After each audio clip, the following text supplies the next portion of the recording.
So the college is embarking on a really exciting development of its science and its teaching over the next 10 years. And it's identified the areas that it's strong in and it wants to be strong in and it can really make a difference in. And one of those areas is health inequalities. So Health Inequalities is focused on the differences in health across the population, sometimes between particular groups like richer and poorer people, different ethnicities, people of different abilities and backgrounds.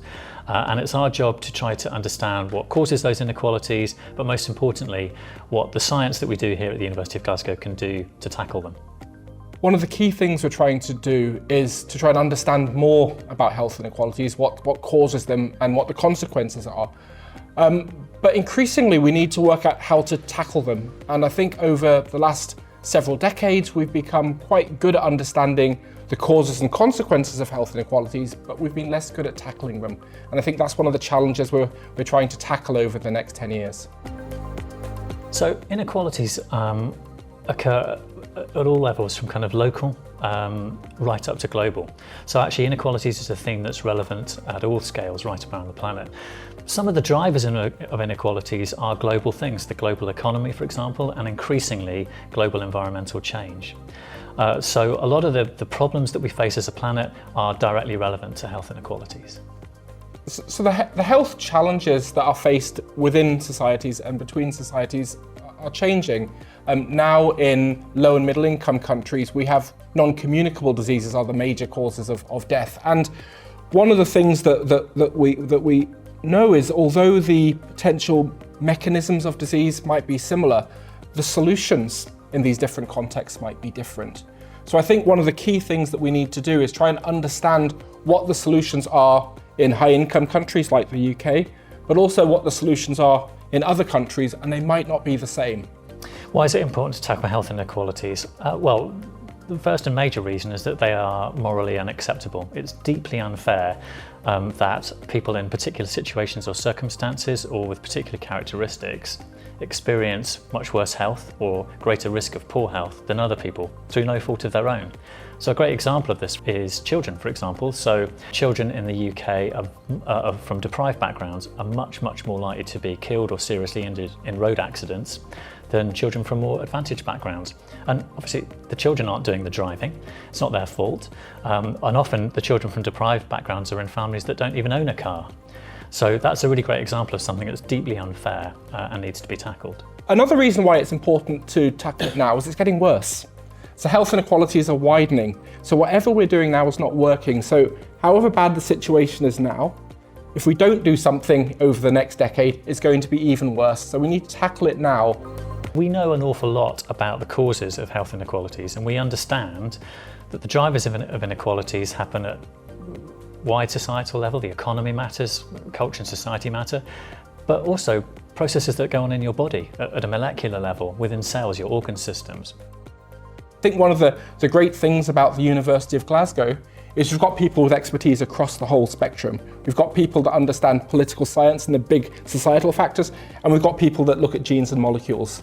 And I think one of the things that we're trying to do with this theme is to get these people who are experts in their field to work together to try and solve these problems. And a lot of the innovation and exciting work comes at the edge of disciplines. So if we can get people in different disciplines to work together better, that's where we get the new exciting innovation that will try and help solve some of these big challenges that are facing society now.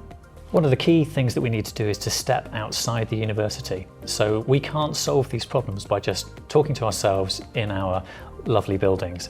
What we need to do is to get out there, so we need to be working with clinical services, with social services, but also having an influence and speaking with politicians, policymakers and wider stakeholders, because we need to pull a lot of levers to make this change happen. This is not just about research, it's also about teaching and education.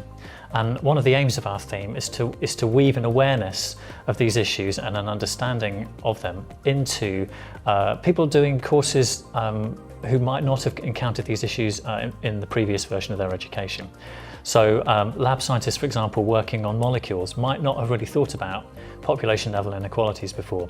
So one of our ambitions is to get an understanding of these issues right throughout the curriculum of people across the college.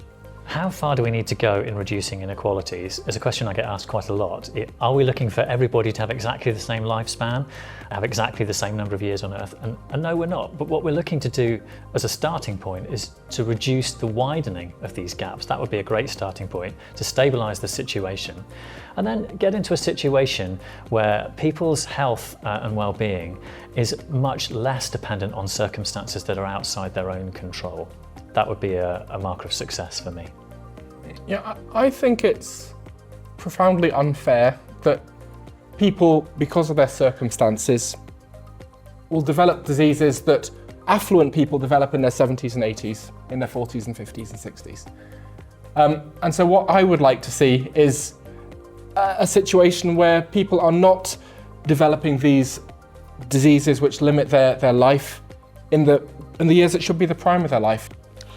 So in addition to trying to change undergraduate curriculum to bring health inequalities in across the board in the college, we're also going to be investing heavily in new PhD students.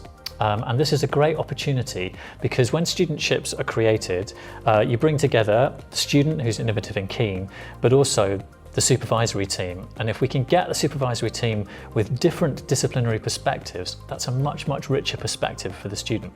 The student wants to be in a cohort of other like-minded students, having a great training experience and really making progress in that way. And so the investment that the college is going to make in a number of studentships over a number of years is really important to help create that cohort of people oriented to this particular subject. So the College Future Fellowships are a really good opportunity. So they're 5 years in the first instance. And the idea is if you are reasonably successful in that 5 years, then they'll become an open-ended contract. So it's a really good opportunity to get 5 years of relatively protected research time to address some of the big challenges facing us going forward. And I think one of the key things is you're coming into an environment that's primed for you. There's going to be a number of people working on similar and related problems coming in at the same time, and the organisation is ready and wants to invest in health inequalities. This is something we want to focus on.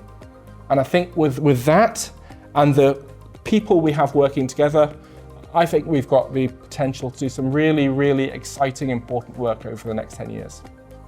It's a unique combination of inspiration and investment. It's a really important moment in the university's history.